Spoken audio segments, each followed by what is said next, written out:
Okay, so continuing with section 2.2, MAC 1105, we were on problem number 4, part A, and I had gotten as far as to explain the wording that they're using in both part A and part B, that when they ask you to find the values at which the max occurs, they're asking for the x value. So on the graph, you can tell that. That's why it says use the graph to find the values at which the max occurs. So at x negative 1, you have the high point, which is a max. At positive 3, you have a low point, which is called the min. This is the max. This is the min. And these are called relative maxes and mins, as I went into an explanation about. Anyway, that same question in part A goes on to say, and use the equation to calculate the actual relative max. Then they're talking about the y value. So that's what I was finishing up explaining when that video ended. So here I identified the negative 1 value. I then plugged it in. And this is where I actually did that. I plugged in the negative 1 value and you saw that I got a 19, and that's what we refer to as the actual relative max, the y value. Okay, your value can be written like this, f of negative 1, meaning that's what you plugged in. You got a y partner of 19. It can be written as a point. This is satisfies the front part of the question, find the value at which it occurs. The 19 satisfies the back portion of the question, calculating the actual relative max for that x value. Okay, now I wanted to demonstrate for you how to do this in your calculator, because your calculator should be, you should be able to use it as a backup to your answer. In other words, as an answer key. Although this is what would be required for a test, showing it by hand. So, in other words, I am saying to you, expect very little points if all you can do, next to nothing points, if all you can do is the calculator. Okay, so going over some of the ideas that were introduced in section 1.1, the last test that we took, knowing how to handle your calculator to get a graph. You should know in general that you have to go to y is equal to when you want to get a graph in your calculator, and you enter the function. So in this particular problem, if I'm going to enter this, it would be 2. Hit the key that has the x, the t, the theta, and the n. It'll give you a x because you are in standard mode on your calculator. You're in function form on your calculator. See, this is the mode key. I'll introduce that to you. This mode key, when you press it, see how it says that you are in function form right there? That means you're pressing in standard algebraic functions. And when you want to get out of this window, second quit. Okay, back to y is equal to, so I pressed in, I'll just start again, 2x. You want to raise that power to a power of 3, so here's the power key, raise it to a power of 3. Next term is minus 6x squared in this function. So, whoops. So minus 6x, and you can either use this key right here to put a square, that key right there, or you can go raise to a power of 2. So I'm just going to touch the square key. That'll give me a square. Next term is minus 18x. And the next one is plus 9. Okay, so then press enter to make your calculator absorb the entire function. And the next thing that you have to learn how to handle is how do you choose an appropriate window so that you can see all portions of the graph that will allow you to do what you're trying to do. We're trying to find maxes and mins. So you need to be able to see the maximum point on the graph in the window that you're going to choose, and you need to be able to find the minimum point. So here's how to get that to happen. Your calculator has pre-made windows. They are found under the zoom key. When you press zoom, you're going to see that there is a window called standard. Very nice window for graphing algebraic functions. It goes negative 10 to 10 on the x-axis, positive 10 to 10 on the y-axis. So you can choose that window to start with. That's a good starting point.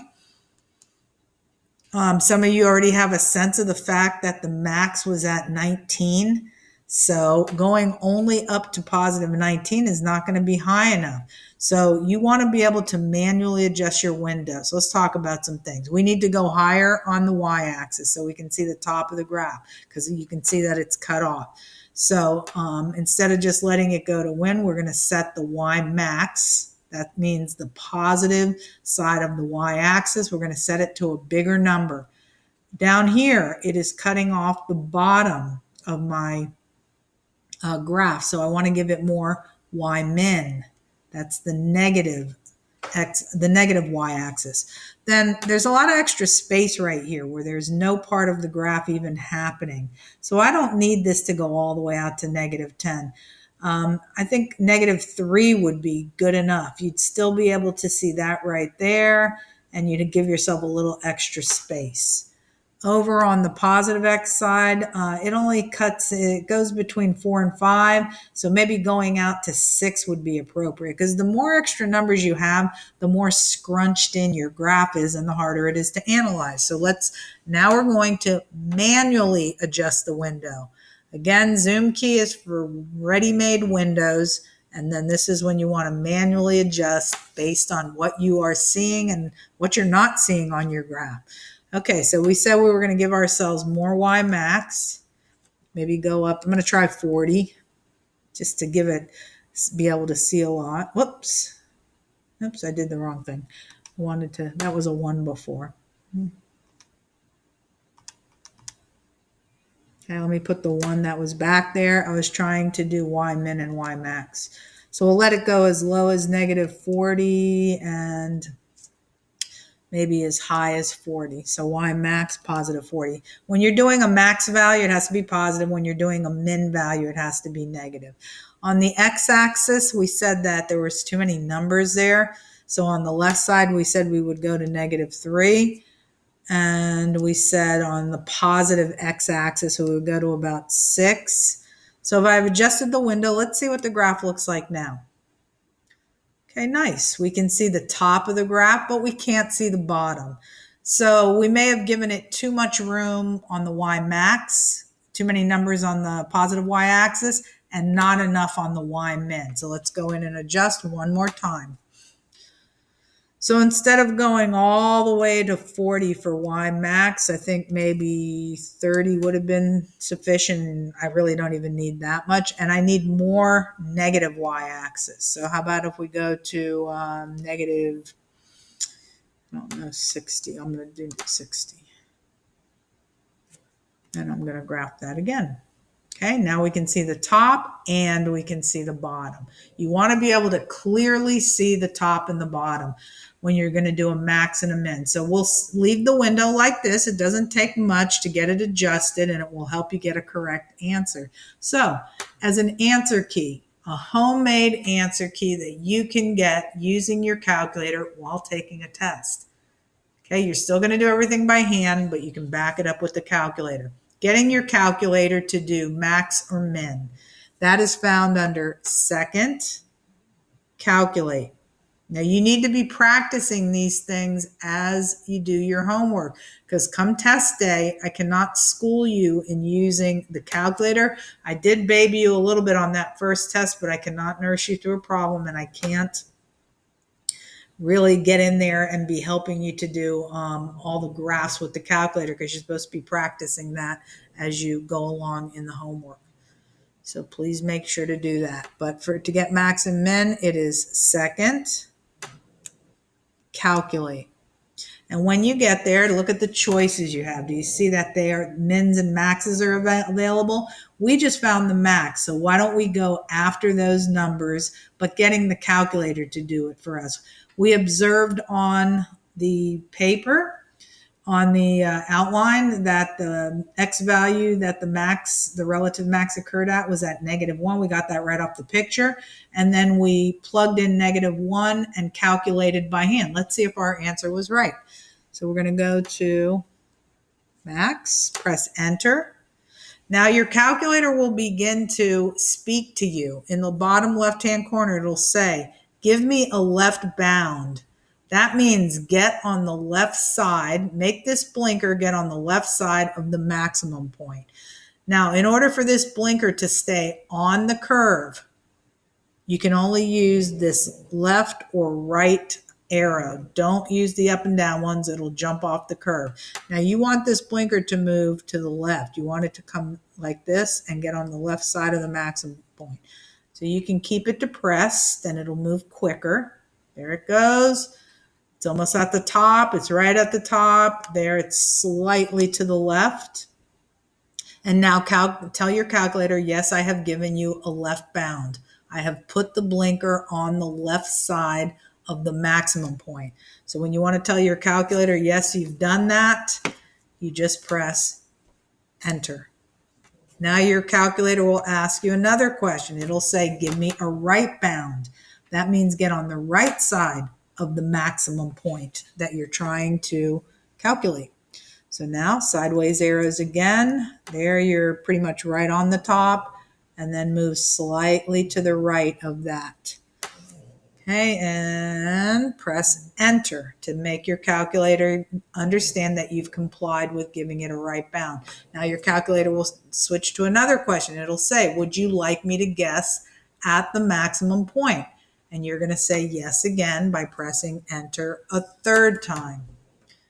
And there you go, backing up the answer that we got. I know this says negative 99999, but that's approximately -1.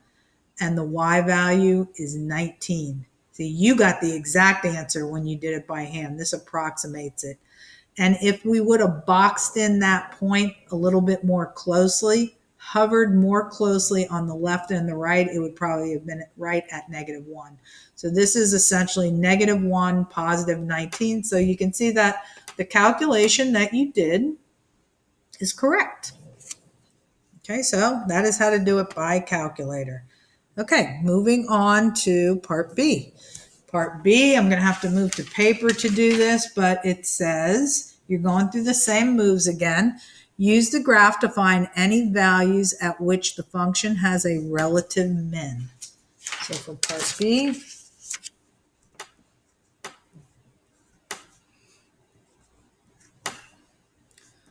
so values at which function f has a relative min. Again, they are asking for the x values. You can get that right off of the graph. Okay, so sliding this down, right here is where the low point is, right there, and that x value is 3. Just like this x value is -1. So at an x value of 3, we experience a relative min. Okay, so here's the function again.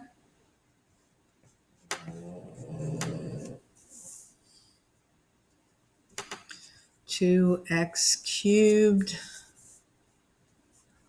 minus 6x² minus 18x plus 9, showing this answer by hand. Again, we identified that at this x value called 3, there is a minimum point. And we're going to use that and calculate by hand. Okay, so the x value that they were looking for in the first part of the question, 3. Because they're probably going to make you answer this in separate pieces. I don't know if they'll wait until the end for you to give the whole thing. We want to know what the y partner is.